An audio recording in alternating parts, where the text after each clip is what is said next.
Makain na naman guys si Boy Kawali, oh. Nagising na naman siya. Kita niyo yan guys. Dating kumakain sa kawali yan guys, pero sa plato lang siya kumakain guys. Ano ba? Konti na lang yung inabutan niyang kanin. Yan. Kita niyo guys. Nakita niyo guys, lulok na lang si Boy Kawali guys. Kasi tignan niyo guys, ikang ano eh. O, di ba guys? Sino yung mga followers, friends si Boy Kawali dyan? Sino mag-sponsor mang papustiso kay Boy Kawali? Pwedeng pwede guys, oh. Okay ka ba na magpapustiso? Ayaw. Para dire-diretso yung paglunok na guys. Tingnan nyo guys. Kahit na hikaydo lang yan guys. Kakain talaga si Boy Kawali. Ganyan talaga yan. Kita nyo? Masarap ba boy? Diba?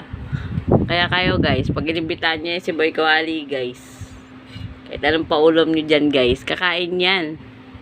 Jumbo na nga yan eh, oh. Kaway-kaway naman dyan guys sa ano. Kaya kumakain ng kari-kari, ayaw ko yun. Kaway naman dyan sa mga followers, oh. Boy.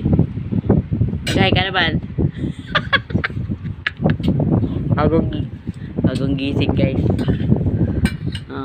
Then, yung pagkain niya, diba? Kaya guys, kayo dyan guys, mga pwede mag-sponsor ng papustiso ni Boy Kawali guys, ayan. Para hindi niya lulukin yung pagkain guys. Hindi na nakakain ng lechon kawali guys eh. Wala lang yung panguya.